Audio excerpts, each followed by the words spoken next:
There is a particular kind of silence that belongs only to very old money. It is not the silence of emptiness, nor the silence of poverty, nor the brittle silence that falls over a house when something has gone wrong. It is something else entirely. A silence that has been carefully cultivated over decades, that has been chosen deliberately. Pressed into the walls and the carpets and the long, dark hallways of enormous homes built by men who understood, perhaps better than anyone else who has ever lived, that the world reveals its secrets only to those patient enough to sit still and listen. This is the silence that surrounded John Davison Rockefeller for nearly all of his 97 years on Earth. You can almost feel it, even now, drifting through the rooms of his memory like the faint smell of old wood smoke and polished leather, like the soft ticking of a grandfather clock in a hallway no one ever seemed to walk through, like the distant, muffled sound of carriage wheels on cobblestone somewhere far below a window hung with heavy velvet curtains that never quite let in enough light to disturb the particular quality of stillness that gathered in enough light to disturb the particular quality of stillness. Settle into this world for a while. Let it come to you slowly, the way dusk comes to a winter city, gradually, softly, without announcement. Because the story of John D. Rockefeller is not, at its heart, a story about oil or money or the mechanics of industrial empire, though it is certainly all of those things. It is, more deeply, a story about patience, about the slow, almost geological accumulation of will and order and discipline, about what happens when a man decides, very early in his life, that the world is a place of hidden systems, and that, if he is quiet enough, and careful enough, and still enough, those systems will eventually make themselves known to him.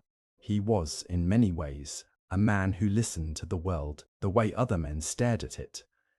And the world, over time, told him everything. The place where John Rockefeller began was not grand. It was not the kind of beginning that announces itself, that comes wrapped in the trappings of destiny or the atmosphere of legend. It was a small, modest beginning, a wooden house in the quiet farming country of upstate New York, where the winters came early and stayed long, and where the landscape in the gray months of the year had a particular quality of bare, stripped honesty that does not allow for much pretension. Ridgeford, New York, in the year 1839. A village so small it barely interrupted the long rolling fields that stretched in every direction under skies the color of old pewter. The kind of place where you knew the sound of every neighbor's wagon, where the smell of wood smoke from a dozen chimneys mingled in the cold air above the main road, where silence was not a luxury, but simply the default condition of existence. Into this silence, on a Monday in July, a boy was born. His mother named him John. His father, William Avery Rockefeller, was away at the time, a detail that would prove, in the long run, to be something of a pattern. William Avery Rockefeller was a man of considerable charm and very little dependability, a traveling merchant of patent medicines who moved through the world with the easy confidence of someone who has discovered that most people prefer to be told what they want to hear. He was large, handsome in a somewhat theatrical way, fond of tall stories and good food and the sound of his own voice. He called himself at various times a physician, a trader, a businessman. He was, in the truest sense of the word, a performer.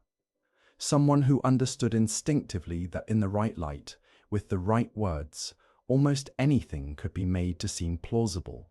His absences from the family home were frequent and, to all appearances, entirely untroubling to him personally. His wife, Eliza, was something else. She was small and precise, and quietly immovable. A woman of deep Baptist conviction who believed that discipline was not merely a virtue, but a kind of spiritual practice, a daily offering made to a God who noticed whether you kept your accounts in order and whether your floors were swept before Sunday. She managed the household with the focused efficiency of someone who had understood early that management was the only real power available to her, and she exercised it completely, not with harshness but with a quality of absolute certainty that her children absorbed like warmth from a fire. It was from Eliza that John received his first and most lasting education. The lessons were simple ones. They were the kind of lessons that do not announce themselves as lessons at all, but settle instead into the bones, into the rhythm of daily life, becoming indistinguishable from personality. Keep records. Know what you have. Waste nothing. Trust God. Trust the numbers. Be still when others are loud. He was, from the earliest age anyone remembered, a remarkably still child. Not quiet in the way that shy children are quiet, retreating from the world out of fear, but quiet in the way that very attentive children are quiet, watching, absorbing, processing, the dark eyes behind the serious young face moving slowly and carefully over whatever room he found himself in, cataloguing, assessing, understanding. There were things about the world that interested him intensely. The way money moved from one hand to another, for instance, the way a transaction worked, the invisible mechanism of exchange, the moment when one thing became another thing of equal or greater value. He had seen his father negotiate, had watched the way William Avery Rockefeller could make a sale seem like a gift, and he had absorbed from this, not the performance, but the underlying structure, the logic beneath the charm. He had also, at a very young age, begun to keep a small notebook. This was not a diary, not a record of feelings or impressions or the small dramas of childhood. It was a ledger, a simple, meticulous record of every penny that passed through his hands, where it came from, where it went, what it did. He gave it a name, this ledger, as if it were a companion rather than a tool. He called it Ledger A. The first entry was made when he was 7 years old. The family moved several times during his childhood, the particular rootlessness of a household organized around a man who was rarely there to be organized around. From Richford to Moravia, from Moravia to Owego, eventually to Strongsville in Ohio, and then to Cleveland, which in the late 1840s was a city just beginning to discover what it might become. A growing, restless, lakefront city with the smell of ambition and sawdust and cold water permanently in the air. Cleveland would be, in the end, the place where everything began. But before that, before the oil and the offices and the long, complicated decades of business that followed, there was a particular quality to young John Rockefeller's daily life that deserves to be held for a moment, examined slowly, the way you might hold a piece of old glass up to the light to see how it was made. He was not a boy who ran. He was a boy who walked, steadily, purposefully, at a pace that other children found slightly disconcerting, as if he were always moving towards something specific and knew exactly how far away it was. He helped with the household. He kept his accounts. He read the Bible with his mother in the evenings. The lamplight warm on the pages. The house quiet around them in a way that felt not like deprivation, but like sufficiency. He did not need much noise. He never would. The church was important to him in a way that was entirely genuine, not the performance of religion, not the social architecture of Sunday attendance, but the actual interior life of faith. The Erie Street Baptist Mission, where the Rockefellers worshipped in Cleveland, was a modest place, unpretentious in the way that matters, not performing humility but simply possessing it. John Rockefeller gave what he had. He tithed from his very first earnings, before he had any earnings worth tithing from. He kept these donations in his ledger too, every cent given to the church, every cent given to the poor, recorded alongside every cent earned and every cent saved. This was not for him a contradiction. The ledger and the Bible lived in the same interior landscape, governed by the same underlying principle. Everything matters, nothing should be wasted, and the books must always balance. He left school at 16 to take a business course at Folsom's Commercial College in Cleveland, a practical man's education, focused entirely on the mechanics of commerce, double-entry bookkeeping, penmanship, commercial arithmetic. He completed it in 3 months, absorbing the material with the focused intensity of someone who had been waiting for years for a formal education to confirm what he had already taught himself. Then he went looking for work. This part of the story is quietly remarkable in a way that is easy to overlook. The image of a 16-year-old boy, neat and serious and rather grave in his bearing, walking from office to office in the business district of Cleveland, seeking employment. He did this for 6 weeks, visiting every significant accounting house and merchant firm in the city, presenting himself, asking about positions, being turned away, returning the next day to begin again. He was not discouraged, or rather, if he was discouraged, it did not show, and he did not allow it to alter his course. He had decided that employment was available and that it would be found, and that the method of finding it was systematic repetition. He kept notes on each establishment he visited, which firms he had called on, who had spoken with him, what they had said, and then, on the 26th day of September, 1855, a date he would remember and commemorate quietly for the rest of his life, calling it his job day, a commission merchant named Hewitt and Tuttle offered him a position as an assistant bookkeeper. The salary was negligible, the hours were long. The work was the kind that most young men of ambition would have found beneath them. Figures, ledgers, correspondence, the slow, meticulous recording of commercial transactions in columns of neat ink.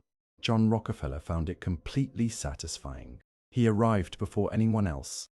He stayed after everyone had left. He learned every aspect of the business with the thoroughness of someone who intends to understand a thing completely before he decides what to do with the understanding. He discovered in those early months something that would guide him for the rest of his life. That most businesses were operated with a level of imprecision that bordered, in his view, on recklessness. Numbers that didn't quite add up, costs that had never been properly examined, efficiencies that no one had noticed because no one had been paying close enough attention. He paid close attention. He was given, after a year, a small raise. He recorded it in the ledger. There is a particular atmosphere to the Cleveland of the late 1850s that is worth pausing to inhabit for a moment.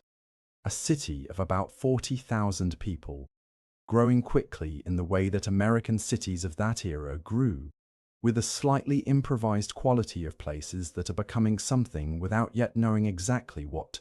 The streets near the river and the lake were commercial and active. Warehouses and counting houses and merchant offices all pressed close together, the air smelling of lake water and coal smoke, and the particular industrial hopefulness of a young economy. You can imagine the young Rockefeller moving through these streets in the early morning, before the day had properly begun. The city just waking, the light still thin and grey over the lake, the first wagons of the morning clattering across the stone-paved streets below. He dressed carefully, always. His suits were plain but well maintained, his shoes polished, his hat worn at precisely the angle of someone who has given the matter a moment's thought and reached a conclusion. He had by this time, the late 1850s, his late teens and early 20s, begun to develop the particular quality that all who knew him would later describe, struggling slightly for the right word, a quality of composure, so complete it sometimes made people slightly uneasy. Not coldness exactly, not remoteness, but a stillness in the presence of uncertainty that was unusual enough to notice. A sense that he occupied whatever room he was in from a position of settled equilibrium, that the ordinary turbulence of commercial life, the anxieties, the small panics, the urgent decisions, passed over him without disturbing whatever private calculation was always running quietly in the background of his attention. He had developed, in those early years of work, a habit of never speaking until he had decided exactly what he wanted to say. This was rarer than it sounds. In the world of 1850s American commerce, men tended to talk their way through problems, volubly, enthusiastically, sometimes with more confidence than information. Rockefeller listened. When he finally spoke, what he said was precise, not brilliant in the showy sense, not eloquent in the way that makes people stop and admire, but exact. The right number of words, covering exactly the necessary ground, with nothing wasted on performance. People who negotiated with him in those early years often came away with a slightly baffled feeling that they had agreed to something they hadn't quite intended to agree to. Not because he had deceived them, but because he had known in advance exactly what he wanted, had waited with almost inhuman patience for the right moment to ask for it, and had then asked for it in language so precise and reasonable that refusal had somehow seemed unreasonable. He was 20 years old when he formed his first business partnership. Maurice Clark, a fellow clerk 5 years his senior, with a restless, energetic temperament that was in almost every way the opposite of Rockefeller's settled calm. Together, in 1859, they opened a small commission merchant firm on Merwin Street in Cleveland. Clark and Rockefeller, dealers in grain, hay, meats, and miscellaneous produce. Rockefeller contributed his savings, every cent carefully preserved from 3 years of modest employment. Clark contributed his commercial connections and a kind of expansive optimism about the possibilities that Rockefeller tempered constantly with meticulous attention to the numbers. The partnership worked in the way that complementary temperaments sometimes work, each element doing what the other cannot. Clark brought energy. Rockefeller brought order. And order, as it turned out, was the thing the business needed most. 1959 was the year the American Civil War was approaching like a slow storm on the horizon. Within 2 years, the country would be at war, and the war would create, as wars always do, a sudden and ferocious demand for everything: grain, provisions, goods of all kinds. Clark and Rockefeller was in exactly the right place at exactly the right moment. Their first year of business generated a profit modest enough to be encouraging without being large enough to invite carelessness. Their second year was better. Their third year was considerably better again. Rockefeller plowed everything back into the business. He drew a small salary, enough to live on, to continue his church donations, to keep his ledger balanced, and invested the rest. This was not deprivation or even particular virtue. It was simply, to his mind, the obvious thing to do. Why would you spend money when it could be working? The evenings of those years had a particular quality. He lived, as a young man, in modest boarding houses and then in a small rented house on Cheshire Street, and the evenings were long and generally quiet. The kind of evenings that a certain type of young man in a certain type of city spends in the disciplined accumulation of advantage. He read. He attended church. He kept his accounts. He thought with the steady, unhurried thoroughness that was becoming his defining characteristic, about the structure of the businesses he was involved in, where the inefficiencies were, where the risks were concentrated, what the next opportunity looked like from his particular vantage point. And then, in the autumn of 1859, something happened several hundred miles to the east of Cleveland that would change the direction of his life entirely. In the small western Pennsylvania town of Titusville, a man named Edwin Drake sank a pipe into the earth 69 feet and found oil. The world does not always announce its transformations in advance. Sometimes the thing that will change everything arrives quietly, without ceremony, in a form that nobody quite recognizes yet. The Drake well. A modest operation in a modest place, producing at first only a few barrels a day, was that kind of beginning. The men who rushed to Titusville in the months that followed were the obvious ones, the gamblers and speculators and adventurers for whom the smell of sudden money was irresistible. They sank wells, made fortunes, lost fortunes, made fortunes again. the Oil Creek Valley became, almost overnight, a world of astonishing, chaotic abundance, a landscape of derricks and mud and burning oil and improbable wealth, generating noise and energy and waste on a scale that was genuinely difficult to comprehend. Rockefeller watched from Cleveland. He did not rush to Pennsylvania. He did not sink a well. He had no interest in the particular lottery of drilling, the gambler's game of digging into the earth and hoping. He understood, with the clarity that comes from temperament and experience, that the men who made the most reliable money in a gold rush were not the miners. They were the men who supplied the miners with shovels and boots and flour and the infrastructure of extraction, the men who turned the chaos of abundance into the order of commerce. But he watched. He sent agents to the oil regions. He received reports. He studied the numbers with the same meticulous attention he gave to everything else. And he noticed something that most people were too busy getting rich to observe. The oil business in those first years was desperately inefficient.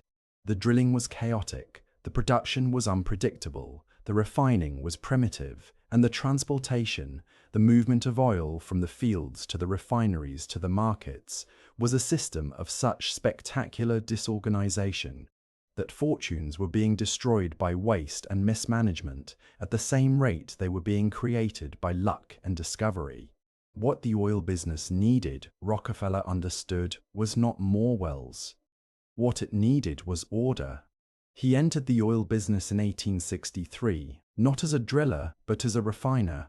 A chemist named Samuel Andrews approached Clark and Rockefeller with a proposition. Andrews had developed a superior refining process, a method of converting crude oil into kerosene of unusually high quality, with an efficiency that the existing refineries in the region could not match. He needed capital and business expertise. Rockefeller and Clark needed a new direction. The refinery they built together on Kingsbury Run, on the flats east of Cleveland, was small at first, a modest operation by any standard, producing refined kerosene in quantities that would have seemed inconsequential set against the churning ambition of the Pennsylvania oil fields. But it was built with the same careful attention to efficiency that Rockefeller brought to everything. Every step of the process was examined and re-examined. Every cost was tracked. Every possible waste was identified and eliminated. Where other refineries accepted the normal losses of the refining process as simply the cost of doing business, Rockefeller looked at those losses and saw them as problems waiting to be solved. He found, for instance, that the barrels in which oil was shipped were enormously expensive to purchase from outside suppliers. He built his own cooperage, a barrel-making operation that supplied his refinery at a fraction of the cost. He found that the gas produced as a byproduct of refining was simply being burned off, treated as waste. He captured it and used it to heat the refinery. He found that the residues left behind after kerosene was extracted were being discarded. He developed uses for them: lubricants, paraffin, other products that turned waste into revenue. This was, in miniature, the pattern that would define everything that followed: the relentless systematic elimination of inefficiency, applied with a thoroughness and patience that most of his competitors could not sustain, because they were fundamentally, in temperament, gamblers rather than engineers. They were attracted to the idea of wealth. Rockefeller was attracted to the machinery that produced it. By 1865, the tension within the Clark and Rockefeller partnership had become irresolvable. Clark and his brothers wanted caution. Rockefeller wanted expansion, not reckless expansion. Never that, but the deliberate, well-considered growth of a man who has looked at the numbers and concluded that the opportunity is larger than the capital currently deployed against it. He bought the Clarks out at auction, paying in a moment of controlled audacity $72,000 for their share of what had been a joint venture. He was 25 years old. He owned, outright, what was already one of the largest oil refineries in Cleveland. And he was only beginning. The Cleveland of the 1860s, as the refinery business grew, had settled into a particular industrial atmosphere that is worth inhabiting for a moment. The smell of lake water and coal smoke, and the particular acrid sweetness of oil in the air around Kingsbury Run, the sound of hammering from the Corbridge, and the low, steady hiss of the refinery operating through the night. The great barrels of kerosene moving by wagon and rail toward markets that seemed to expand every time they were measured. Rockefeller had, by this time, developed the daily habits that would characterize his life for the next several decades.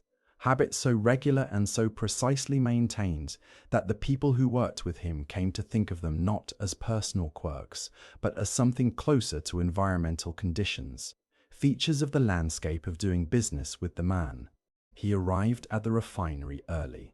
He walked the entire operation each morning, not the walk of an owner making a ceremonial appearance, but the slow, attentive circuit of a man who wanted to see everything, who believed that a business's problems made themselves visible if you were patient and observant enough to look for them.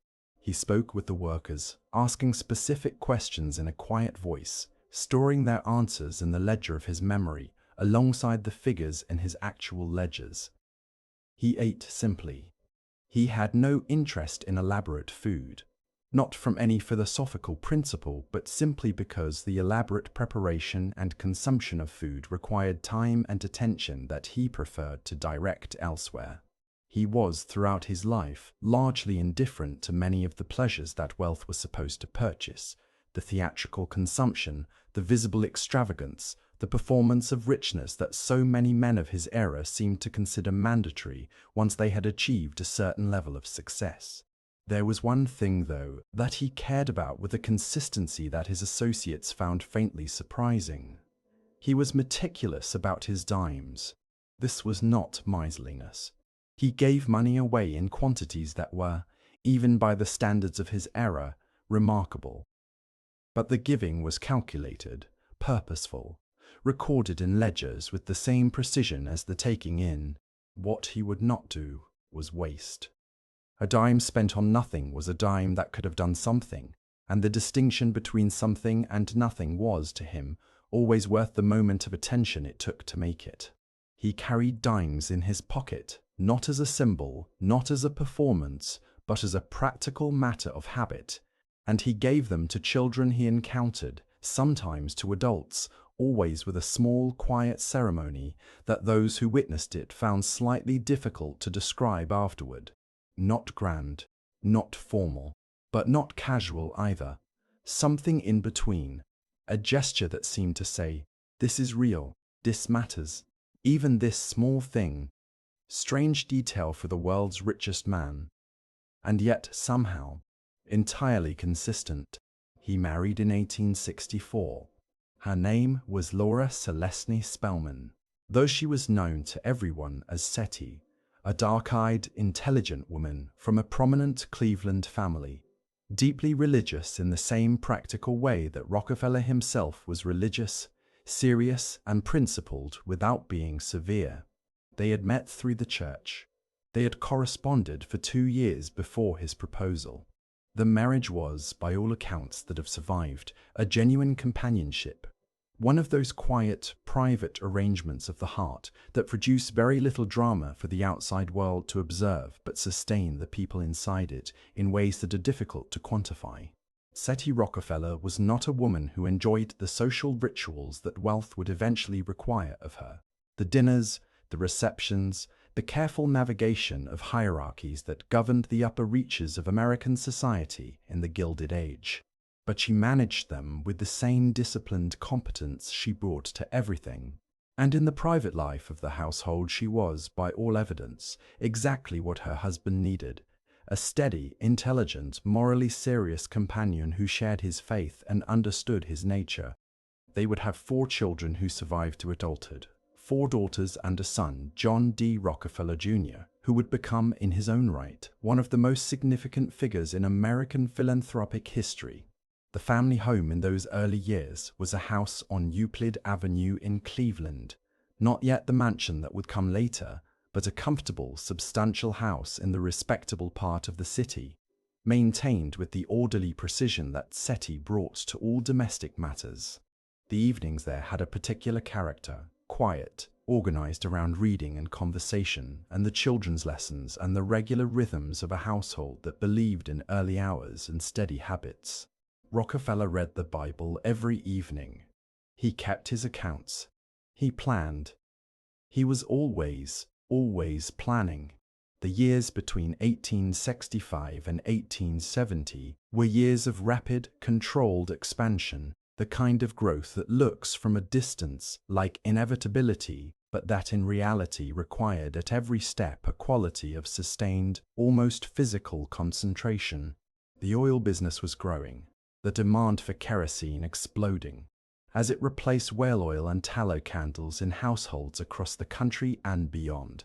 Cleveland had become, by the late 1860s, one of the principal refining centers of the emerging petroleum industry, 26 separate refineries competing for crude oil from the Pennsylvania fields and access to the railroads that carried finished product to the coasts.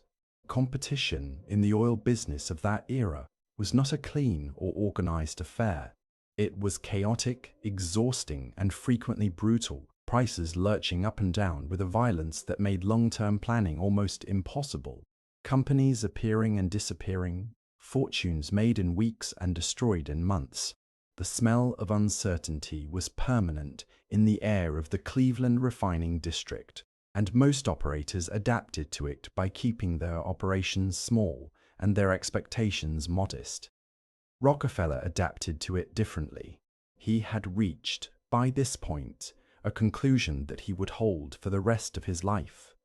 That competition, in the form in which the oil industry practiced it, was not the rational allocation of resources that classical economics described. It was waste. It was the destruction of value through redundancy, through the duplicated effort and duplicated capital of dozens of companies all doing the same thing inefficiently when a single, well-organized operation could do it far better and far cheaper. Okay, we have 15 minutes left. 15 minutes. How have we been in here for 45 minutes and only solved 2 puzzles? Let's think logically. This room smells like fear and bad decisions. And also someone's very strong cologne, Kevin. Okay, the clue says the answer lies where time stands still. Great, very helpful, very straightforward. Shh. Everyone stop talking for 1 second. Wait, the clock on the W, the solution to his mind was obvious. But obvious solutions, when they involve persuading other people to surrender their independence, are rarely simple. He began, quietly and methodically, to acquire. The approach was characteristically precise. He studied each potential acquisition with the same thoroughness he applied to his own operations, understanding not just what it was worth, but what it could be worth in combination, what efficiencies could be realized, what costs could be eliminated, what capacities could be redirected. He made his offers, almost always in cash, always at prices that were fair by the standards of the market, sometimes more than fair. He did not negotiate with drama or urgency. He presented the numbers as the numbers were, allowed the logic to do its work, and waited. Some owners sold gratefully, recognizing the offer for what it was. Some held out. Some were persuaded by arguments they could not entirely refute, that the alternative to being acquired was to compete in a market that would eventually destroy them anyway, that Rockefeller's organization offered not just a fair price but a kind of permanence, a stability that the chaos of the open market could not provide. By 1870, Rockefeller had brought together sufficient capital and capacity to take the next step. On January 10th of that year, he incorporated the Standard Oil Company of Ohio. The name was deliberate, standard. The word carried, in the vocabulary of the era, a specific weight, the idea of uniformity, of consistency, of a product you could trust to be the same every time. In an industry where quality varied wildly and consumers had no reliable way of knowing what they were buying, the promise of standardization was not a small thing. Rockefeller had built his refining reputation, in large part, on the consistent quality of his kerosene, the steady, reliable brightness of the flame it produced, the absence of the dangerous impurities that plagued inferior products. But the name was also, on another level, a statement of intent. Standard, as in the standard. The thing against which everything else would eventually be measured. The Standard Oil Company of Ohio was capitalized at $1 million, a substantial sum for the era, representing the combined assets of Rockefeller's refinery, the partnerships and acquisitions of the previous several years. The offices were on Superior Street in Cleveland, in a building that had the solid, well-maintained appearance of an institution rather than a business, not grand, not theatrical, but unmistakably serious. The furniture was good quality, practically chosen. The carpets were dark and absorbed sound well. The clerks worked in a silence that visitors invariably noticed. Rockefeller occupied the same quality of interior stillness that had characterized him since boyhood. But now, at 30, it had acquired a new dimension. The particular composure of a man who has committed himself to something vast and is confident in the preparation. The plan that he was executing, the plan that would eventually make Standard Oil the most powerful corporation in American history, was not, in its essence, complicated. It was simply larger than anything that had been attempted before. He intended to control the refining of American petroleum, not by owning the oil in the ground, not by operating the wells, but by controlling the middle step, the transformation of crude oil into useful products, and the transportation systems that move those products to market. To do this, he needed to continue acquiring refineries. He needed to secure, through negotiation or other means, preferential rates from the railroads that carried his product. And he needed to do all of this while maintaining the kind of operational efficiency that kept his costs below those of any competitor he failed to acquire. The first 2 years of Standard Oil were quiet years of consolidation, the kind of unglamorous groundwork that makes history only in retrospect. But something was coming. The winter of 1872 brought to the oil regions of western Pennsylvania and the refining districts of Cleveland, Pittsburgh, and the other centers of the petroleum industry a period of upheaval that would be remembered long afterward as one of the more consequential crises in the early history of American capitalism. It was called, by those who discovered it and fought it, the South Improvement Company scheme. The details were complicated, and the legal and ethical questions they raised were genuinely difficult, the kind of complicated questions that do not resolve cleanly into simple judgments about virtue or villainy. But the outline was this. A secret arrangement had been negotiated between certain major refiners and the major railroads, an arrangement that would give the large refiners substantial rebates on their shipping costs, while charging the independent oil producers and small refiners higher rates, and, more remarkably, paying the major refiners a portion of what the small operators paid. Standard Oil was among the beneficiaries of this arrangement. When it was discovered, the reaction in the oil regions was furious. Producers went on strike. There were meetings, rallies, the language of betrayal and conspiracy. The arrangement was eventually dismantled, the charter of the South Improvement Company revoked. Rockefeller said little about it publicly. He rarely said much about anything publicly. He continued to negotiate, to acquire, to consolidate, with or without the specific mechanism of the South Improvement Arrangement. The underlying logic of his project was unchanged. He believed, with the settled certainty of a man who has examined the evidence thoroughly, that the industry could not survive in its current fragmented, chaotic state. That consolidation was not just profitable for him, but rational for everyone. Producers, refiners, the consumers who ultimately paid the prices. Whether this was entirely true was, and remains, a matter of genuine debate. What is not debatable is that the work continued. By the end of 1872, Standard Oil had acquired 22 of the 26 refineries in Cleveland, the so-called Cleveland Massacre, a period of acquisitions so rapid and so complete that it startled even the business community that had been watching Rockefeller's methodical progress for years. The acquisitions were made at fair market prices. Many of the sellers had been persuaded by the logic of Rockefeller's position that sale was their best option. Some had been persuaded by less comfortable means. The implicit pressure of a competitor whose advantages made competition increasingly difficult. The industry was being reorganized, and the man doing the reorganizing remained through all of it almost preternaturally calm. There is a detail from those years that people who knew Rockefeller sometimes mentioned when they tried to describe what it was like to be in business with him, a detail so specific and so strange that it stayed in the memory. He hummed, not loudly, not constantly, but in a particular way, a low, almost inaudible thread of melody that surfaced sometimes when he was working through a problem, when he was reviewing figures or waiting for an answer, or sitting quietly in the middle of a meeting that was not going quite where he needed it to go. The men who sat across tables from him in negotiations noticed it sometimes. It was not designed to unsettle them. There was nothing theatrical about it.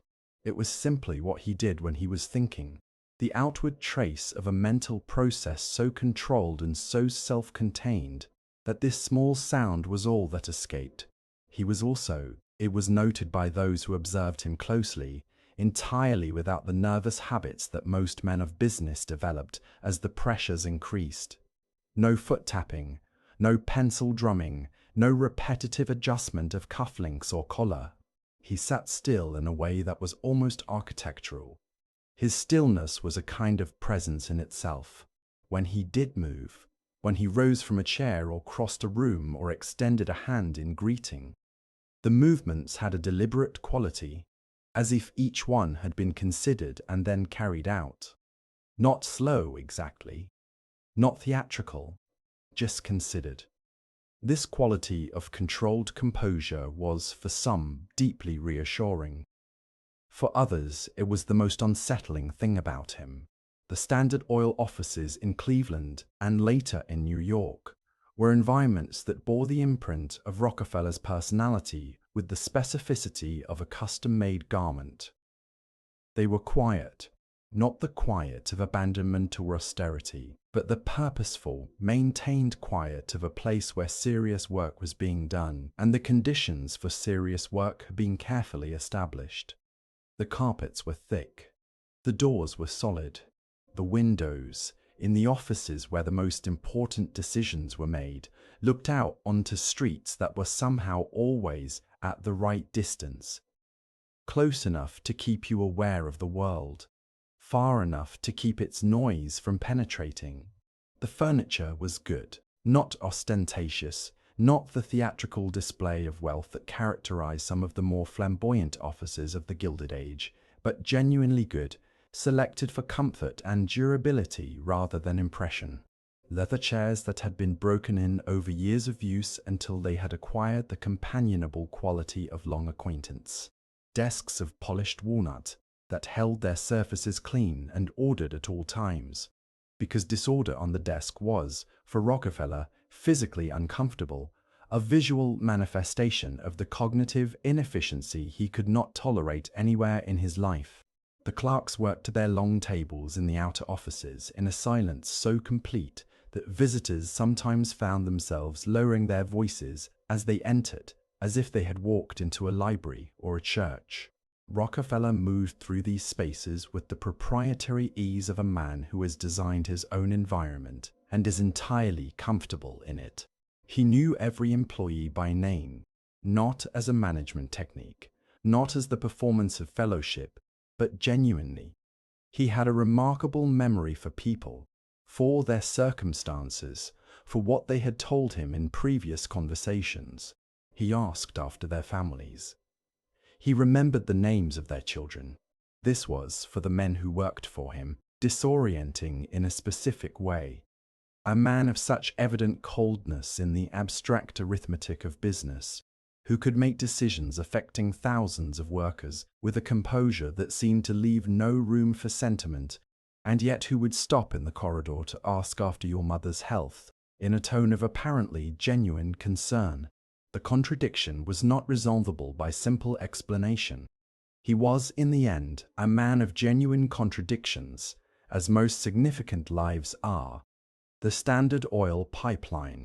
This is a thing worth pausing over, because it is one of those instances in which the practical and the visionary aligned so perfectly in Rockefeller's mind that the result seems, in retrospect, almost inevitable, though at the time it was neither obvious nor simple. The transportation of crude oil from the Pennsylvania fields to the refineries had been, from the beginning of the industry, one of its great inefficiencies. Oil was moved by wagon to the nearest creek, loaded into barges or boats, transported down the Allegheny River, loaded again onto railroad cars. The process was slow, expensive, prone to loss and contamination, and dependent at every step on intermediaries whose interests were not identical to the interests of the people paying for the transportation. The solution: pipes in the ground, pumping stations at intervals, crude oil moving continuously from well to refinery, was not Rockefeller's invention. Independent pipeline operators had been building local lines in the oil regions since the mid-1860s. But the vision of a coordinated pipeline network, integrated into the larger system of refining and distribution, controlled and operated as a unified enterprise, that was the kind of organizational vision that required a mind capable of holding the entire system in view simultaneously. Standard Oil acquired, through the 1870s, an expanding network of pipelines that gradually gave the company a degree of control over the movement of crude oil that was independent of the railroads and the independent transporters. This control, combined with the refining capacity Rockefeller had assembled and the distribution networks he was building in the markets where kerosene was sold, created something that had never quite existed before in American commerce: a truly integrated industrial enterprise, controlling the production process from crude oil to consumer purchase. The implications of this for competitors and suppliers, and eventually for the entire structure of American industrial capitalism, were profound. The quiet man in the comfortable office on Superior Street had built, with extraordinary patience and methodical precision, a machine that was beginning to acquire a momentum of its own. The move to New York came in the early 1880s. By this time, Standard Oil had long outgrown Ohio. The company's operations stretched across the country, its refineries and pipelines and distribution networks reaching from Pennsylvania to California, from the Gulf Coast to the Canadian border. The corporate structure, reorganized in 1882 into the famous Standard Oil Trust, a legal innovation that concentrated the management of dozens of nominally separate companies under a single board of trustees, required a headquarters appropriate to its scope. New York was, by the 1880s, the unquestioned center of American finance and commerce, the place where capital accumulated and decisions were made, and the future was argued over in the private dining rooms of gentlemen's clubs, and the offices of investment banks and the offices of investment banks, and the hushed conference rooms of organizations, so large that the people who worked in them sometimes didn't quite understand what they were part of. Standard Oil's offices at 26 Broadway, later at 26 and 40 Broadway, a complex of buildings that grew with the company's ambitions, occupied a place in the geography of American commerce that was entirely appropriate to the enterprise, a commanding location in the financial district near the water, surrounded by the institutional architecture of late 19th century capitalism. The buildings were solid, well-maintained, designed to project the particular quality of permanence that Rockefeller valued above almost all other qualities in an institution. He moved his family to New York as well, to a house on West 54th Street that was large and well appointed without being ostentatious. maintained with the orderly precision that SETI brought to all their homes. Later, he would build Kikit, the magnificent estate at Pocantico Hills in the Hudson Valley, 40 miles north of the city. But that was still in the future. In the early 1880s, the family divided their time between the New York house and Forest Hill, their Cleveland estate, moving between the two as business and health and season required. The rhythm of those years, the 1880s, when Rockefeller was in his 40s and Standard Oil was at the height of its power, had a quality that people who encountered him in that period later tried to describe with varying success. There was something almost monumental about his composure in those years, something that went beyond the ordinary calm of a successful businessman. He had, by this time, built something so large and so complex that most people could not entirely comprehend it, including many of the people who worked within it. The fact that he seemed entirely comfortable with this complexity, that he moved through it with the same settled ease with which he had moved through the modest offices of his first commission house 30 years earlier, struck people as either impressive or deeply unnerving, depending on their disposition. He had also, by the mid-1880s, become the richest man in the United States. He did not discuss this. The private trains. There was a particular phase of Rockefeller's life, the 1880s and 1890s, the years of maximum empire, in which he traveled the country in private rail cars moving between New York and Cleveland and the various estates and business offices that his life required. The private car was, in the Gilded Age, the ultimate expression of a certain kind of wealth. A world on rails, a rolling interior that reproduced the comforts of a fine house, with the addition of landscape moving past the windows at a rate that was, for the era, almost miraculous. His cars were not, by the standards of the more theatrical wealthy, especially lavish. No gold fixtures, no theatrical murals, no attempt to recreate the palaces of Europe in compressed form on a railway chassis. But they were extraordinarily comfortable, the particular comfort of things made well and maintained perfectly, of leather and polished wood and good lamps, and the quality of silence that a well-built railcar could produce, the world moving past outside while the interior remained in its own absorbed stillness. He worked on the trains. Of course he did. The portable desk that he carried was a fixture of these journeys. Correspondence reviewed, figures examined, decisions made in the smooth rhythm of travel, the landscape of industrial America moving past the windows in the particular way that landscapes move from trains, appearing and disappearing in slow cinematic succession. You can almost see it, the amber light of oil lamps across the polished desk, the papers in careful piles, the hand moving across the page in the precise, slightly backward slanting script that characterized his writing throughout his life. Outside, the dark countryside of Ohio or Pennsylvania or upstate New York moving through the night. The occasional cluster of lights from a small town, the distant glow of a refinery on the horizon. And inside, the quiet, the ticking of the clock above the compartment door, the steady, rhythmic sound of the wheels on the rails below.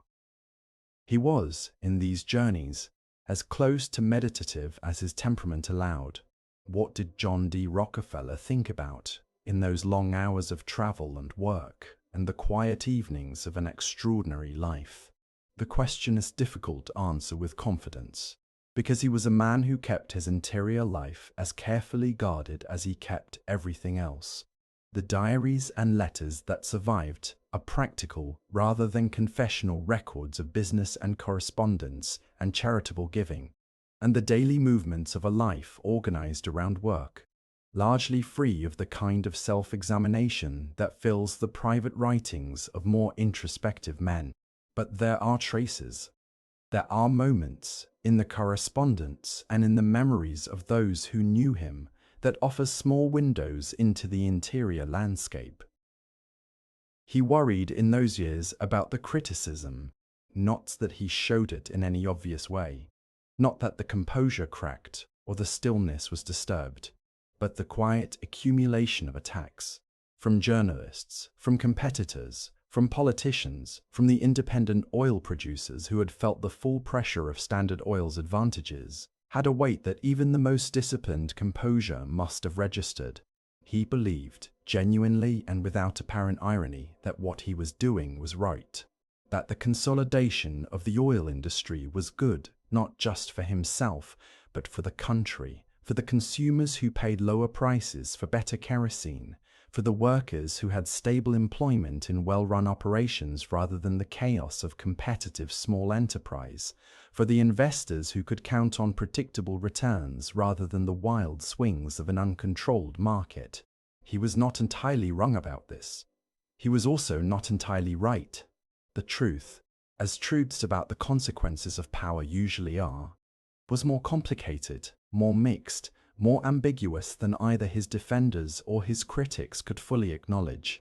The Standard Oil Trust was a genuine innovation in industrial organization, and it produced real efficiencies that benefited real people. It was also a concentration of economic power without meaningful precedent in American history, exercised with a thoroughness that left very little room for the competition, the independence, the diversity of enterprise that most Americans had always assumed was the natural and proper state of their economy. He sat with this ambiguity without appearing to be particularly troubled by it, which was itself a source of frustration for those who wanted him to be troubled. The Euclid Avenue house in Cleveland had, in the 1870s and early 1880s, a particular atmosphere that people who were invited into it sometimes describe later.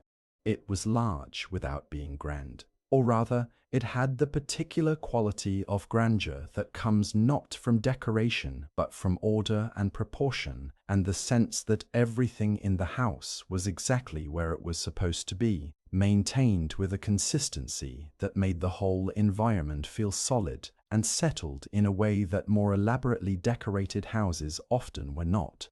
Setti's domain primarily. Her taste ran to the substantial and the practical, to dark wood and good fabrics and rooms that were meant to be lived in rather than admired.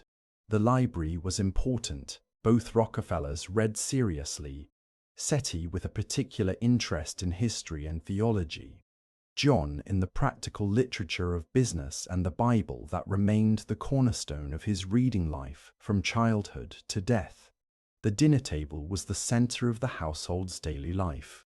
He was, at dinner, a different kind of presence than the one the business world encountered. Not warmer, exactly. Warmth was not a quality he performed or displayed with ease, but more present somehow, more available to the ordinary human texture of conversation. He told stories, usually about the past, about the early years of his career, about incidents from the history of the oil business, rendered with a quality of quiet relish that suggested he genuinely enjoyed the recollection. He asked questions about his children's days, his wife's concerns, the domestic business of the household, and he listened to the answers with what appeared to be genuine attention. He also, at dinner, frequently fell into silences that the family had long since learned not to interpret as anything other than what they were. The temporary absence of a mind that had gone somewhere else briefly and would return when it had finished whatever it was doing. There was one ritual of the dinner table that his children remembered particularly: the dime. He would sometimes, at the end of a meal, produce a dime, one of the dozens he apparently kept about his person, and present it with a small ceremonial gravity to whichever child had impressed him during the meal with some observation or question or display of knowledge or virtue. This was not a large sum, even by the standards of an earlier era, but the ceremony of it, the slight formality, the precision of the gift, the sense that it had been earned rather than simply given, left an impression on the recipients that most of them carried into adulthood. Strange habit for the man who controlled the flow of oil across a continent, and yet entirely him. The 1880s brought with them, for Standard Oil and for its founder, a period of both maximum power and increasing scrutiny. The newspapers had discovered by this point that the story of Standard Oil, the story of how a Cleveland bookkeeper had built, in less than 2 decades, a corporation that controlled between 80 and 90% of American oil refining, was exactly the kind of story that sold papers. It was large, it was dramatic, it had villains and victims and a hero of ambiguous morality, and it connected in obvious ways to the anxieties of an American public watching, with something between admiration and alarm, as the economy that had once been dominated by small farms and small businesses was being reorganized at speed into something much larger and much less familiar. The congressional investigations came, the state court cases came, the journalists came, Ida Tarbell chief among them, with her painstaking, methodical, deeply reported examination of Standard Oil's methods that would eventually be published in McClure's magazine beginning in 1902. A series of articles so thorough and so damaging that it would contribute directly to the eventual dissolution of the trust. Rockefeller read the coverage. He maintained, in public, a composure that was increasingly interpreted as contempt, but that was, to those who knew him, simply his ordinary face, the face of a man who has always processed the world through internal mechanisms that do not require external expression. He did not respond to Tarbell publicly. He did not engage the journalists. He gave no interviews, made no statements of defense, offered no counter-narrative. He continued to go to church. He continued to give money away, vast sums, in these years, to universities and hospitals and the church organizations that had been the objects of his charity since childhood. He continued to keep his accounts with the same meticulous precision that had characterized them since Ledger A, filled by a 7-year-old boy in the quiet farmhouse in upstate New York. He also, in these years, began to develop physical symptoms that his doctors attributed, with the somewhat blunt diagnostic tools of the era, to the accumulation of years of extreme concentration and stress. His digestion was compromised, his sleep disturbed, his nervous system running at a pitch that could not be maintained indefinitely. He lost weight. He lost, temporarily, some of his hair. He was not well, and yet, the stillness did not break. He reduced his direct involvement in the company's management. He gave more of the daily operational decisions to the associates and subordinates he had trained over 2 decades. He began to spend more time at Forest Hill, at the Cleveland estate that had become, over the years, his favorite retreat. A property of carefully maintained gardens and well-tended grounds, walked over daily with the methodical pleasure of a man who found in physical movement a relief from the intensity of mental work. He played golf. This is worth noting because it is a detail that surprises people who have constructed a certain kind of mental image of John D. Rockefeller, the austere, mechanical figure of progressive-era caricature, the figure from the editorial cartoons with the tentacle arms of Standard Oil wrapped around the machinery of American capitalism. The man who played golf with the cheerful enthusiasm of a convert is not quite the same figure, and yet he was the same figure, and the golf was genuine, and he was, by multiple accounts, genuinely terrible at it for years before he became merely bad. And the terrible, genuine pleasure he took in the game, regardless, was one of the most human things about him. He also rode a bicycle. This is an even better detail. John D. Rockefeller, in his 60s, cycling through the grounds of his estates, not as exercise, not as performance, but because he had discovered that he enjoyed it, that the simple, mechanical pleasure of the thing, the rhythm of movement through familiar landscape, provided something that the elaborate machinery of wealth could not provide through any more expensive means. The world's richest man, cycling through his garden, Forest Hill in Cleveland, and later Keokuk at Pocantico Hills. These are the 2 great domestic landscapes of Rockefeller's later life, and they deserve to be described with some care, because they tell you things about the man that the oil business, with its drama and scale, sometimes obscures. Forest Hill was acquired in 1874, a property of about 350 acres in what was then the eastern countryside of Cleveland. Rockefeller worked on it for decades with the same methodical, improving attention he gave to everything else: planting trees, engineering the landscape, creating a private environment of considerable beauty that had been designed rather than simply found. He walked it every day that he was there. Long, slow walks on paths he had laid out himself, at the pace of a man for whom walking was not exercise in the modern sense but something older, a form of thinking, of being in the world, of allowing the steady rhythm of physical movement to create the conditions for the kind of reflection that was difficult to achieve at a desk. He was accompanied on these walks over the years by a rotating cast of companions, business associates, ministers, family members, occasional guests of importance, and the conversations that took place during these walks were conducted in a manner that their participants sometimes found slightly bewildering.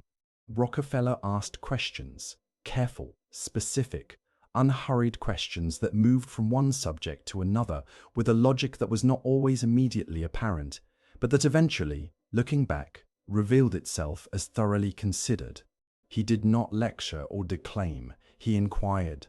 He listened to the answers with the focused quality of attention that had characterized him since boyhood, storing them in whatever interior archive had been processing information since he first opened Ledger A.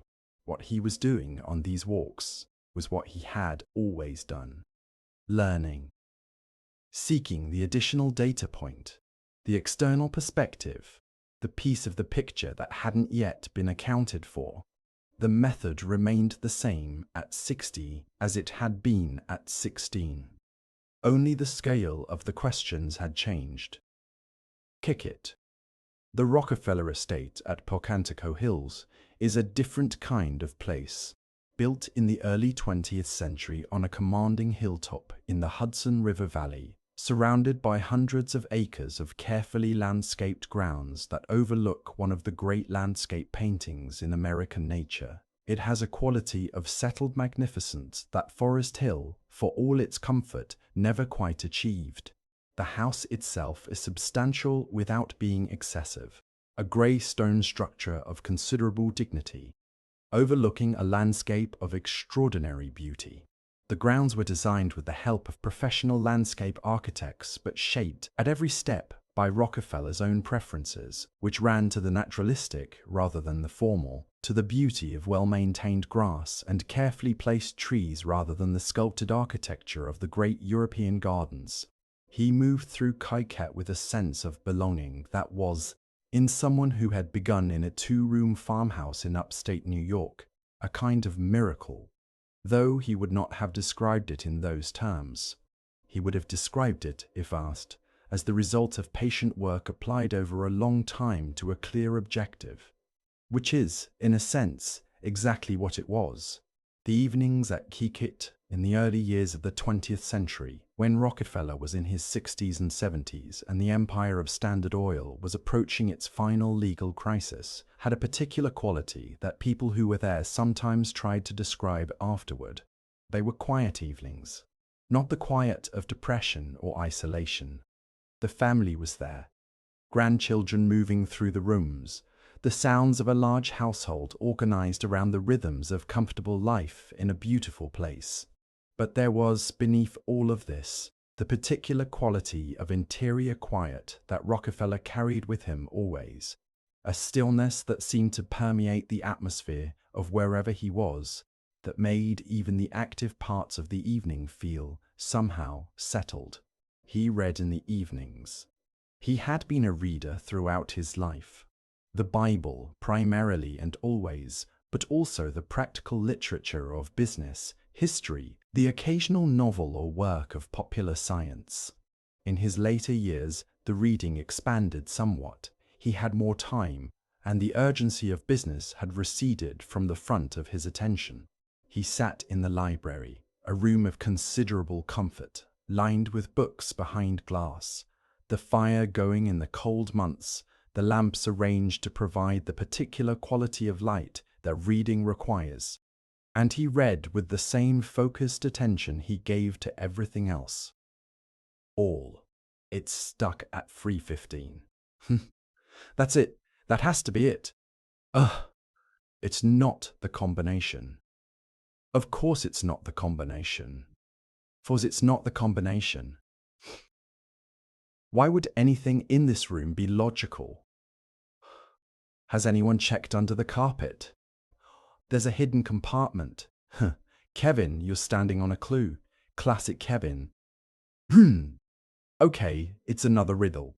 What has keys but no locks, space but no room, and you can enter but can't go inside? Who writes these things? A keyboard. It's a keyboard. There's a keyboard painted on the wall. 8 minutes. We have 8 minutes. If we don't escape this room, we're never speaking of this again. Shh. Focus, everyone. We're so close I can taste freedom. That or more of Kevin's cologne. The clocks in Kikit kept excellent time. This mattered to him. Imprecise timekeeping was a small disorder, a tiny failure of the mechanical world to meet the standard he expected from it. The clocks at his various homes were synchronized, wound on regular schedules, checked with the same regularity as the financial accounts. There was one particular clock, a long case clock of the variety known as a grandfather clock, in the entrance hall at Pocantico Hills, whose ticking was audible throughout the ground floor of the house in the evening quiet, a steady, measured sound that provided a kind of temporal scaffolding for the silence around it, marking the passage of time with the gentle, unhurried authority of a thing that knows exactly what it is doing. He passed it every evening on his way upstairs. He had done something similar his entire life, moved through the quiet spaces of his various homes at the end of long days of extraordinary work, the machinery of his life humming in the background, the accounts balanced, the responsibilities discharged, the evening settling quietly over whatever city or estate or private rail car happened to be the location of his world that night. The clock ticked. The fire settled. The house was still. There was a room in the Standard Oil offices at 26 Broadway that very few people ever saw. Not the executive conference room, with its long mahogany table and the leather chairs in which the decisions of the trust were made. Not the president's office, with its formal furniture and its view of the street below, but a smaller room further back. A room with one window that looked onto a light well rather than the street. A room with a single desk and a single chair and shelves along 2 walls that held, in careful order, the bound volumes of the company's financial records going back to its founding.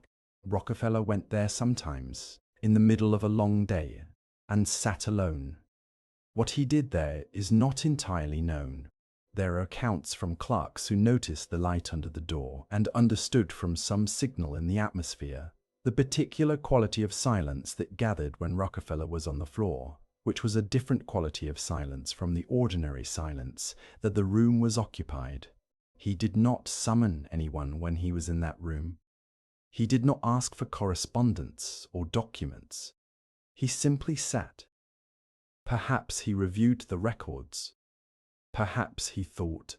Perhaps the accumulated numbers on those shelves, the decades of precise accounting, the long history of a business tracked with such thoroughness that every figure told a story if you understood its language, provided a kind of comfort that more elaborate environments could not. The comfort of things exactly as they are, exactly as they have been recorded, exactly balanced. Perhaps, in that quiet room, he simply allowed himself to be still in the way that the rest of the working day made impossible, to sit with the fullness of what had been built, holding it in mind not as a problem to be solved or a challenge to be met, but simply as a fact of the world, something made from nothing, over decades, by patient work and methodical attention and the accumulated weight of 1,000 careful decisions. He was, in his way, a man who needed occasionally to return to the origin, to the ledger, to the numbers from which everything else had grown. He would emerge from that room after a while. The clerks could tell by the resumption of footsteps, by the slight change in the atmosphere of the floor, and continue with the day. And the day would continue with him, and whatever he had found or thought or settled in the quiet of the small room with the single window would remain entirely his own, the private arithmetic of a very private man. There were, in the social landscape of Gilded Age New York, certain rituals of wealthy life that Rockefeller observed with varying degrees of genuine interest. And the contrast between these observations is itself revealing. The opera, for instance, he attended dutifully. It was expected of a man of his position, and he was a man who, when something was expected, generally provided it. But the opera did not move him. He sat in the Rockefeller box at the Metropolitan with the composed expression of a man performing an obligation, the music washing over him with whatever effect music has on people who process the world primarily through number and structure rather than sound and feeling. He had an ear, though, not for music in the conventional sense, but for something else. He could detect, in a voice or a presentation or a piece of writing, a quality of honesty or its absence, with a precision that people who had tried to mislead him always eventually recognized, usually too late. Something in the structure of what was said, the rhythm of it, the places where it paused or quickened. These told him things that the explicit content sometimes tried to conceal. This was not mystical. It was simply a very highly developed form of attention applied to human beings rather than balance sheets. The dinner parties were a different matter. He enjoyed them, in the particular way that a man who finds conversation genuinely interesting but also genuinely exhausting enjoys them, with real pleasure during the good moments, and with a private calculation running in the background throughout about when it would be appropriate to withdraw. He was a good host in the specific sense of being someone who had thought carefully about the conditions of a good evening, the room temperature, the quality of the food, the arrangement of the guests, the management of the conversation toward the topics most likely to produce genuine exchange. He did not tolerate boredom at his own table, and his particular way of refusing it was to redirect a question, an observation, a gentle steering towards something more interesting, delivered with the quality of inevitability that characterized his best moves in any domain. He told stories about the old days. This became, as he grew older, one of the great pleasures of the table, the recounting of the early years of the oil business, the figures of the industry's founding generation rendered in the amber light of retrospect, their difficulties and comedies and remarkable qualities described with a dry, affectionate precision that made even the most familiar stories feel newly discovered. He had known everyone, had sat across tables from Carnegie and Morgan and the other colossi of the Gilded Age, had watched the industrial history of America being made from inside the room where the decisions were taken, and he remembered all of it. The memory was one of the last things to go. Well into his 80s and 90s, he could recall figures and dates and the specific details of transactions that had taken place half a century earlier, with an accuracy that astonished those who heard them. Whether this was the trained memory of a man who had always believed that data mattered and had therefore always paid data the respect of remembering it, or simply the particular architectural quality of a mind built for retention. It was, by any measure, extraordinary. He remembered the number of the first ledger. He remembered the date of his first job. He remembered the exact sum that Clark and Rockefeller had cleared in their first year of business, and the exact sum in their second, and the progression of figures through all the years that followed. He had never forgotten a number that mattered. The question of legacy is one that serious men, as they age, carry with varying degrees of peace. There are men who approach the end of their lives with the anxiety of those who are not sure what they have left behind, who need the world's verdict urgently, who require the confirmation of monuments and honors, and the explicit testimony of others to feel certain that the life was well spent. Rockefeller was not one of these men.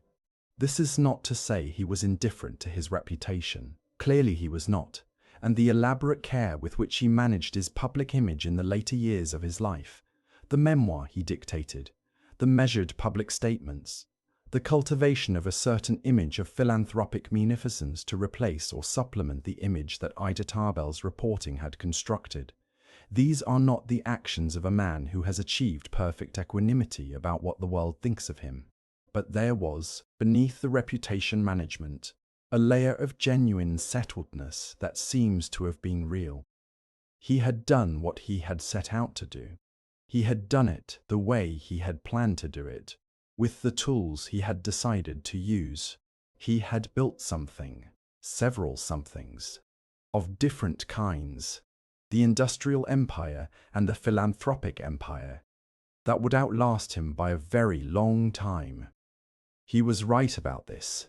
The organizations he founded, the University of Chicago, Rockefeller University, the Rockefeller Foundation, are still operating more than 80 years after his death, still channeling resources toward the improvement of human conditions, still bearing the name of the boy from the farmhouse in Richford who kept his first ledger at age 7.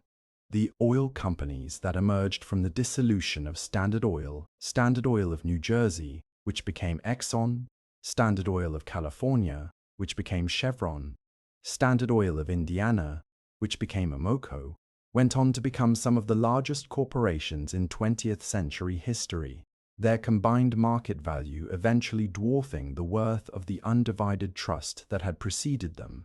He had built something that, once broken apart, became even larger. This would have pleased him in the particular way that a demonstration of underlying structural value always pleased him. There are a handful of men in American history about whom it is possible to say, with genuine confidence, that they changed the physical conditions of daily life for nearly every person in the country. Rockefeller is unquestionably one of them. The kerosene that Standard Oil refined and distributed through the 1870s and 1880s and into the 1890s lit the homes of a nation. Before cheap, reliable kerosene, evening light was a luxury that the middle and lower classes accessed only through expensive whale oil, tallow candles, or the open fire sources of illumination that were costly, unpredictable, and frequently dangerous. After Standard Oil made kerosene affordable and available in every corner of the country, the evening changed. The working-class family in a Cleveland tenement could read after dark. The farmer's wife in a Kansas farmhouse could sew after sunset. The child could study by lamplight, who would previously have gone to bed when the sun went down. This is not nothing. This is, in fact, something of enormous significance. One of those changes in the material conditions of life that is so fundamental and so rapid and so total that later generations, who have never known the world it replaced, find it almost impossible to imagine. The democratization of light, brought about, in large part, by the relentless systematic efficiency of a man who had decided that the oil business needed to be organized and had organized it. He never spoke about this publicly with the pride that might seem warranted. He was not, in general, given to self-congratulation, not because he was falsely modest, but because the cause and effect relationship between his work and its consequences was so obvious to him, so entirely transparent in the numbers, that stating it explicitly would have seemed to him a redundancy. Of course, cheap kerosene had changed the conditions of evening light for millions of Americans. The numbers showed it. What else was there to say? The numbers showed everything that needed to be shown. There was, in the years of Standard Oil's greatest power, the 1880s and early 1890s, a particular atmosphere to the business district of Lower Manhattan that is worth attempting to reconstruct. The streets around Broad and Wall and the canyons of Lower Broadway were, by this time, taking on the character they would maintain for the next several decades. The architecture growing upward as the new steel frame construction techniques allowed buildings to reach heights that would have seemed fantastical a generation earlier. the streets between them growing correspondingly darker and narrower, canyons of stone and brick through which the city's commercial energy moved with the concentrated intensity of water through a gorge. The Standard Oil offices at 26 Broadway occupied a building that was distinguished not by architectural extravagance, but by the kind of solid, well-proportioned gravity that the era's commercial architecture at its best achieved, a building that said, through its materials and its proportions, that the institution within it was permanent and reliable, and not interested in impressing you with anything other than its durability. Inside, on the floors where the senior officers worked, the atmosphere was one that visitors invariably commented upon. It was, they said, unlike the offices of other large corporations. Less theatrical, less organized around the display of wealth and power, less interested in the performance of importance. The rooms were good rooms, well-proportioned, well-maintained. The furniture chosen for quality rather than impression. The carpets were deep enough to absorb sound. The windows were large enough to admit good light.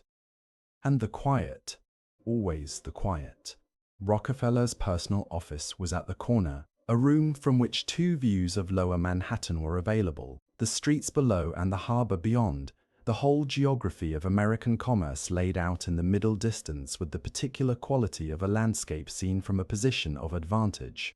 He sat at his desk with his back slightly to the windows, as if the view were a given rather than a privilege, as if the horizon was simply the background condition of thought rather than something requiring attention.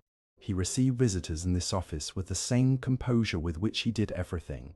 The meetings had a particular quality that people who attended them described afterward with something approaching awe, not the awe of theatrical power, not the awe of a personality designed to impress, but the quieter awe of extraordinary competence experienced at close range. He had read the papers before the meeting. He had done the calculations. He knew when the visitor arrived what he wanted from the meeting and what the visitor wanted, and he had usually already thought through the gap between these two things and decided how it should be closed. He asked questions, very good questions, the kind that reframe a problem so completely that the person being asked them sometimes realizes mid-answer that they have been thinking about their own situation incorrectly, that the question has identified a variable they had failed to consider, that the meeting is proceeding in a direction they had not anticipated. This was not manipulation, or not primarily manipulation. It was simply what happened when a mind of extraordinary analytical precision encountered a business problem in the presence of the person most closely associated with it. The visitor usually left having given more than they had intended to and received less than they had hoped for, and yet with the peculiar sensation of having had a thoroughly fair transaction, because the logic, if you traced it, had been impeccable, and the numbers had been the numbers, and there had been no sleight of hand, only clarity, ruthless, impeccable, thoroughly considered clarity. In the archives of the Rockefeller family papers, preserved now at the Rockefeller Archive Center in Sleepy Hollow, New York, there are thousands of letters. Business correspondence, certainly, the vast official record of an enterprise that generated paper at an industrial scale, every transaction documented, every decision confirmed in writing. But there are also personal letters, hundreds of them, to and from SETI and the children and the grandchildren and the ministers and friends of a long life. These letters reveal a voice that is, to those who encounter it first through the public record, slightly surprising. It is warm, not gushing, not effusive, not given to the kind of elaborate sentiment that Victorian correspondents sometimes employed as a kind of social currency, but genuinely warm, affectionate, engaged, interested in the specifics of the lives being described to him, responsive to difficulty and to celebration with the attentiveness of someone who is paying real rather than performed attention. He wrote to his grandchildren with particular tenderness. The letters to the younger ones, The children of John Jr. and his wife Abby, who grew up at Pocantico Hills in the early decades of the 20th century and knew their grandfather as the permanent figure of the hilltop house, have a quality of gentle delight that is entirely different from the austere public persona. He told them stories in these letters.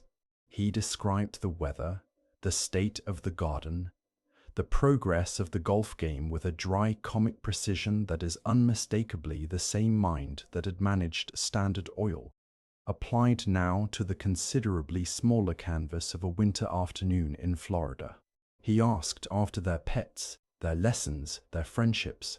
He offered, occasionally, the kind of advice that grandparents offer, not the heavy, freighted counsel of a man who believes his wisdom must be transmitted before it is too late, but the lighter, more confident advice of someone who has lived long enough to know that most things turn out, one way or another, approximately as they should. He signed the letters with the same signature he had used since his first commercial correspondence, J.D. Rockfeller. Precise, consistent, entirely himself. The breakup of the Standard Oil Trust, the great legal drama of 1911, in which the Supreme Court of the United States ruled that the company constituted an illegal monopoly and ordered its breakup into 34 separate companies, is one of the set pieces of American legal and business history, examined and debated and analyzed from a dozen different angles and 100 years of subsequent scholarship.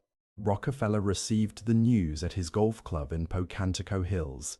He had been retired from active management for more than a decade by then, not in the sense of having withdrawn, but in the sense of having gradually transferred the operational responsibility to the generation that followed him, while remaining the principal shareholder in the enterprise he had built. He was 72 years old, his health considerably better than it had been in the dark years of the 1890s.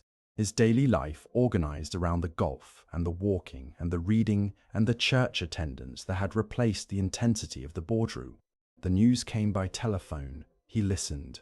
He said, and this became one of the most quoted things he ever said, which is remarkable given how rarely he said anything quotable, that he thought the dissolution would turn out to be a good thing.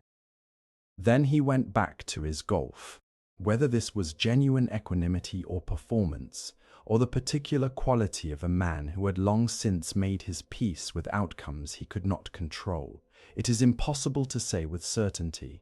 What is certain is that the breakup of Standard Oil into 34 companies, each of which immediately became more valuable in the open market than its proportional share of the combined entity had been, made Rockfeller, technically, considerably wealthier than he had been before. The irony was not lost on observers at the time, though Rockfeller did not comment on it. In the years after 1911, a different kind of life began. It was not a quiet life, not in the sense of withdrawal or diminishment, but it had a different quality, a shift in focus from the accumulation of wealth to the more complex question of what to do with it. He had been giving money away for his entire adult life, with the same methodical precision that he applied to everything else. The church donations, the hospital donations, the gifts to universities and schools that had characterized his giving since the days of his first modest employment. These had expanded over the decades in proportion to his wealth, becoming, by the 1890s, a philanthropic enterprise substantial enough to require its own organizational apparatus. The founding of the University of Chicago in 1890, to which Rockfeller contributed an initial $600,000 and eventually several tens of millions, was the most visible of the early institutional philanthropies. The university had been established at his instigation on a vacant lot on the south side of Chicago, and Rockfeller had involved himself in its early development with a degree of personal attention that surprised those who expected the pure transactional relationship of donor and institution. He cared about its quality, its direction, its culture. He wanted it to be excellent in the specific, demanding way that he wanted everything he was associated with to be excellent. The Rockefeller Institute for Medical Research, now Rockefeller University, Followed in 1901, the first biomedical research institution of its kind in the United States, the General Education Board, established in 1902 to support public education across the country, particularly in the American South. The Rockefeller Foundation, chartered in 1913 with a mandate to promote the well-being of mankind throughout the world. A statement of purpose so broad that it was essentially open-ended, allowing for the application of Rockefeller's philanthropic capital to whatever problems seemed most important and most tractable at any given moment. He approached philanthropy with the same methodical intelligence that had built Standard Oil. He was not, in his giving, sentimental. He was interested in impact wit, in the specific, measurable improvement of specific conditions in the specific world. He wanted to know whether the thing he was funding worked, whether it was well managed, whether the money was going to the problem or to the overhead of the organization dealing with the problem. He hired people specifically to evaluate these questions, to serve as the analytical apparatus that his personal charity could not be, to apply, in other words, to the question of giving, the same systematic attention that he had applied to the question of refining. Effective altruism, a century before the term was coined. The golf in these later years became a kind of institution. He played nearly every day that the weather permitted on the private course he had built at Pocantico Hills, and he played with an enthusiasm that was entirely out of proportion to his skill, which improved gradually but never achieved the level of competence that a man of his intelligence might have been expected to reach if intelligence were the relevant variable. Golf is, famously, a game that resists the kind of disciplined analysis that had served Rockefeller in almost every other domain. The small white ball that should go straight went sideways. The calculations that should yield a perfect approach yielded anything but. He was, by all accounts, delightful about this. The golf had a social dimension that was important to him in a way that his earlier life, organized almost entirely around the mechanisms of commerce, had not been. He invited guests to play, friends, ministers, associates, eventually grandchildren as they grew old enough. He organized his golf days with characteristic precision. The start time was fixed, the pairings planned, the refreshments arranged. But the playing itself was uncharacteristically spontaneous, full of the small accidents and recoveries and surprising moments that the game produces. And Rockefeller responded to each of them with a quality of amusement and pleasure that seemed, to those who played with him, to come from somewhere deeper than the ordinary satisfaction of recreation. He was happy on the golf course. It is worth saying that simply, directly, without elaboration, he was happy on the golf course.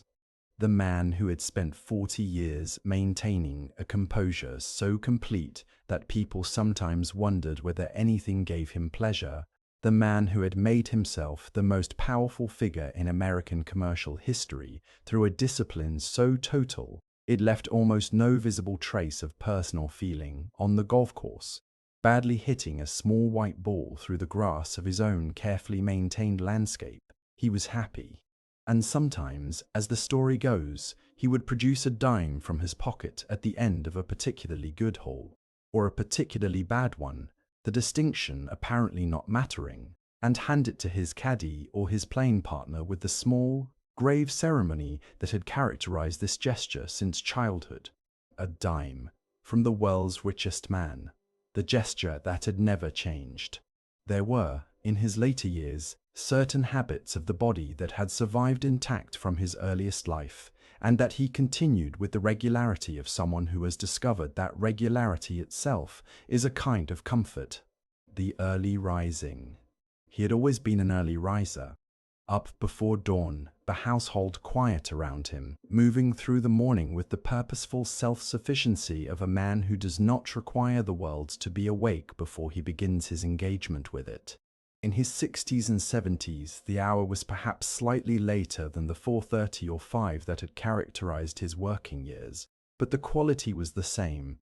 The first light of the morning, the house still quiet, the day beginning with a private order that was his own before it belonged to anyone else. He shaved himself carefully, in the manner of a man who has done this every day of his adult life and has reached, through repetition, a kind of automatic precision that requires almost no attention and produces consistently good results.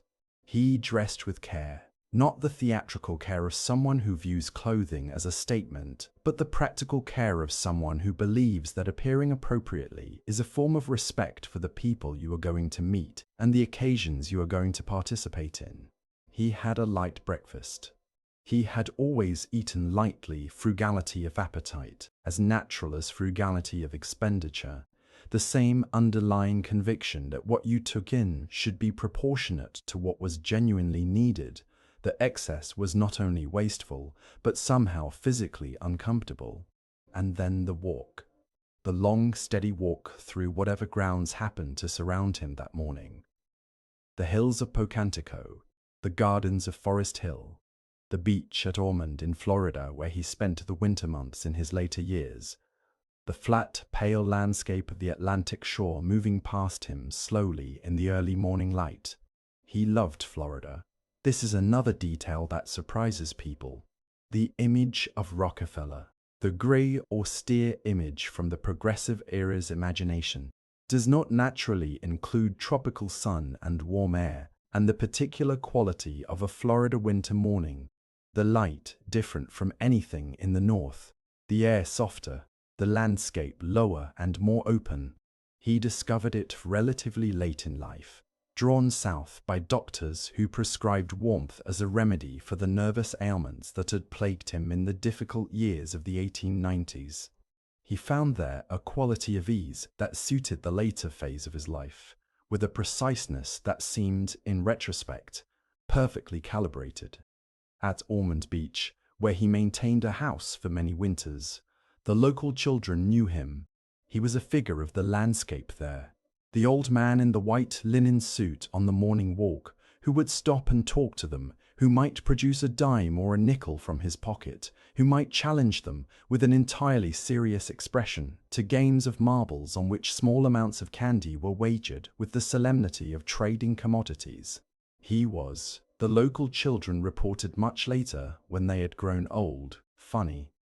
Not in a loud or performative way, but genuinely, quietly funny. Capable of a dry observation that landed perfectly and then disappeared, capable of the kind of small private joke that is aimed at the precise temperature of the person it's directed at. The humor that belongs to people who have thought very carefully about almost everything and who occasionally allow the thinking to produce a surprise. The question of what Rockfeller believed, spiritually, privately, in the deep interior of a religious life that had been genuine and consistent from childhood through his 97th year, is one that does not resolve itself into a simple answer. He believed in God in the straightforward way that men of his generation and his background believed in God, not theologically sophisticated, not particularly concerned with the philosophical difficulties that occupied the clergy of his era, but practically and consistently grounded in a faith that expressed itself in daily prayer, regular church attendance, consistent and generous giving, and a fundamental conviction that the universe was ordered according to principles that could be understood and aligned with by a person of sufficient discipline and cared. He found the church a source of community and stability throughout his life.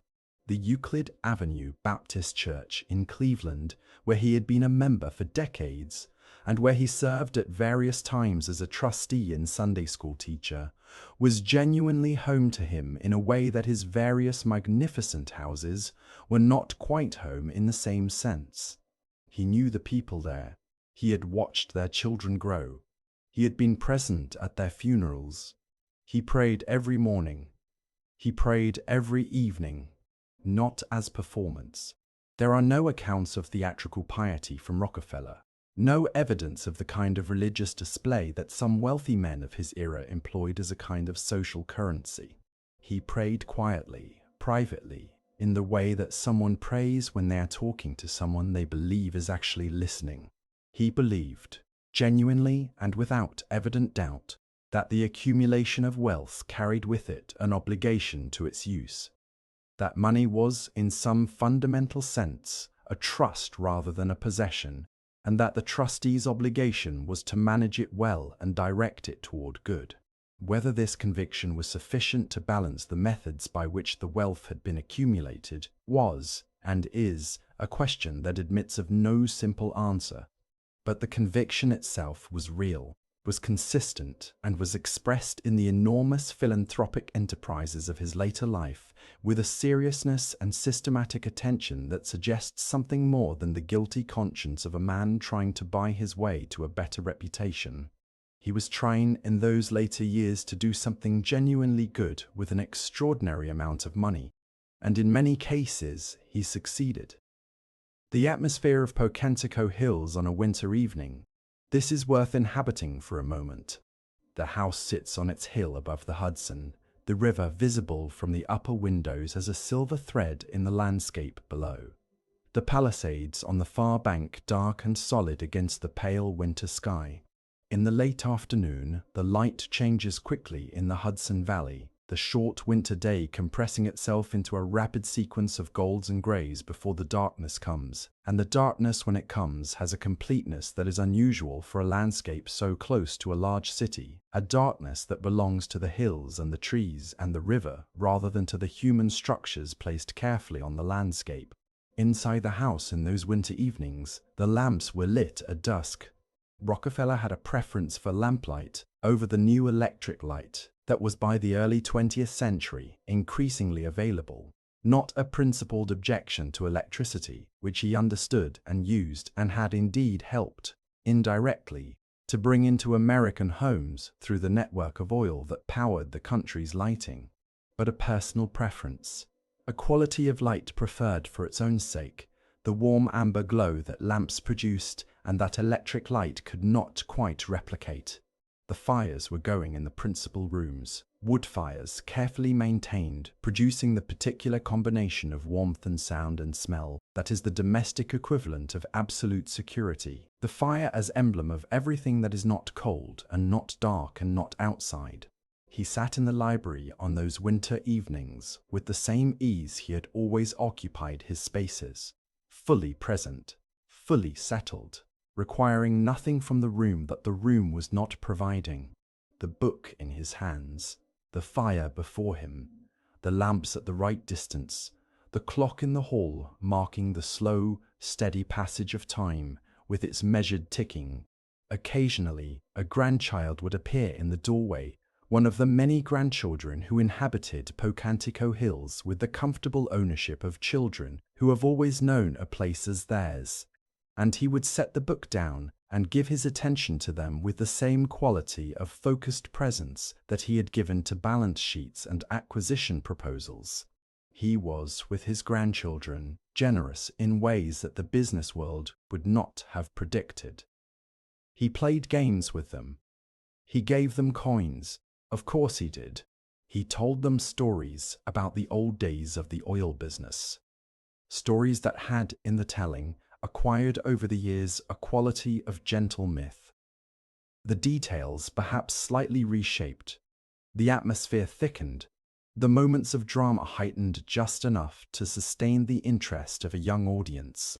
He was, in these tellings, an old man passing something on, the accumulated wisdom of an extraordinary life, translated into the language of story, offered to children who would carry fragments of it into their own extraordinary lives.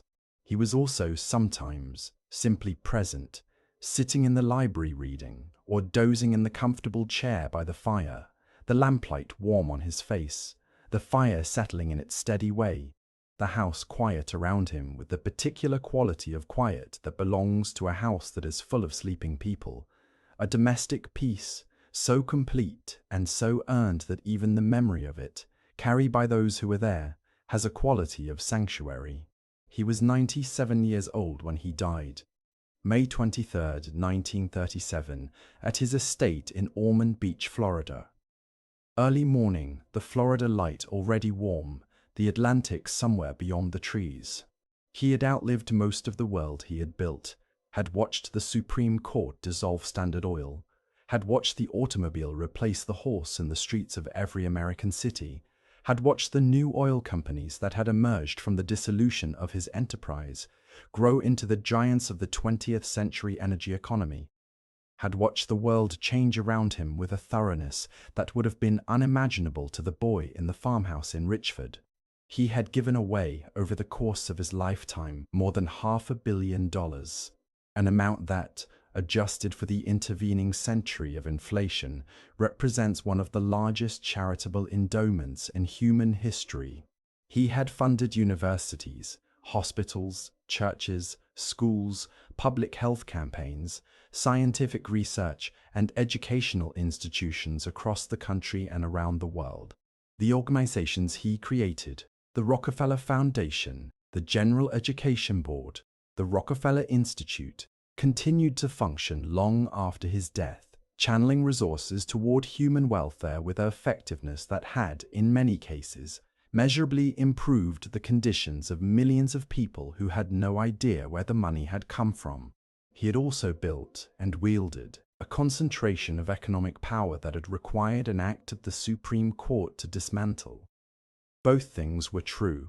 The ledger of his life, if you tried to balance it in the straightforward way that he balanced his actual ledgers, would not balance, not because the numbers were wrong, but because the kinds of value on either side are incommensurable, because the calculus of benefit and harm across a life of such scope and duration cannot be reduced to columns. He would have understood this, probably.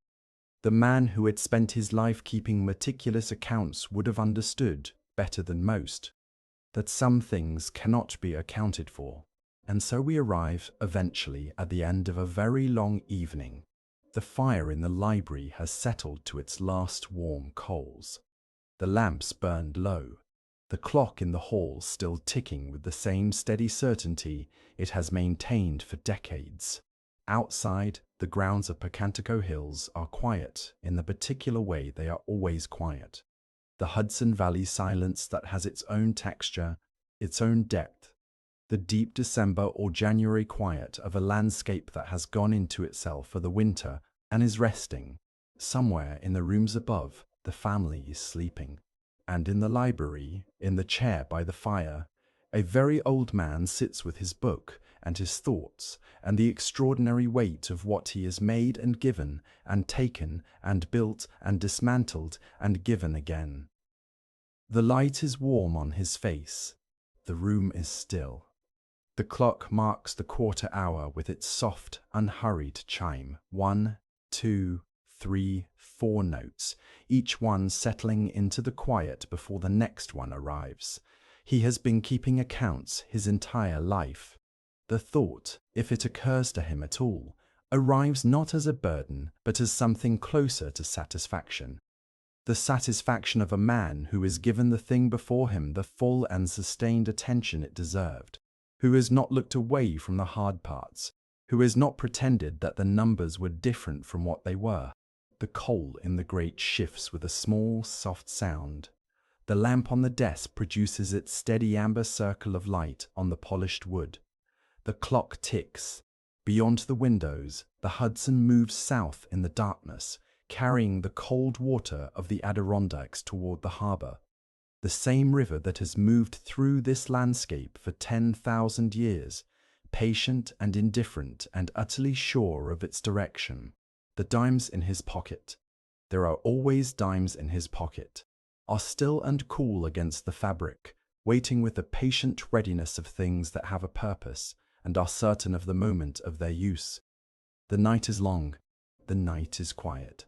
The night in the old rooms and the old landscape, with the fire and the lamps and the clock, carries the past in its atmosphere. The way good wood carries the memory of the tree it was, shaped by time, seasoned by use, bearing in its grain the evidence of every year it has passed through.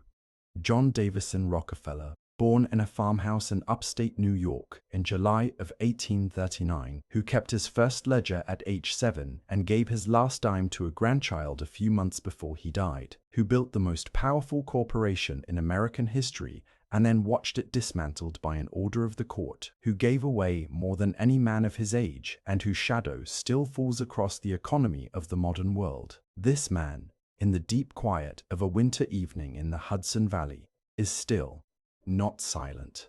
Still. There is a difference. Silence is the absence of sound. Stillness is the presence of something that sound has not disturbed. He carries it with him. He always has. And as the night settles deeper over the Hudson Valley, over the river and the hills and the sleeping house on its commanding hilltop, the clock in the hallway marks another quarter hour, another half, and then the full deep note of midnight, a single resonant chime that moves through the rooms and the corridors and the quiet spaces between the lamplight and the shadow, and then fades, as everything fades, into the immense and comfortable silence of a world at rest. The fire in the library is ash now. The lamps have been turned down. The accounts are balanced. The ledger is closed. And somewhere in the warm Florida morning of a May day 97 years after his beginning, the light already golden over the Atlantic, the birds already in the trees, the day already moving forward with the unstoppable, indifferent momentum of all days. A very old man who kept every number and gave away half of everything and never quite resolved the question of whether the accumulation and the giving were in balance, but who kept trying to balance them, kept trying right up to the dimes in his pocket, the clock on the wall, the river moving south, the morning light, the long, quiet, extraordinary life of John D. Rockefeller, settled now into the same stillness it always carried within it. The stillness of a man who listened to the world very carefully for nearly 100 years and heard, in the end, the thing that all that listening had been moving toward, the sound of sufficient quiet, the sound, at last, of rest. Sleep now. Let the fire settle. Let the lamps go low. Let the clock in the hallway mark the hour with its gentle, unhurried certainty. Let the Hudson move south in the darkness, carrying the cold water toward the harbor. Let the old house hold its quiet. Let the night do what the night has always done, in every era, in every century, in every room where the fire has burned and the lamps have glowed, and human beings have sat with their extraordinary, complicated, irreducible lives and felt, at last, the long day ending. Rest now. The accounts are balanced. The evening is still.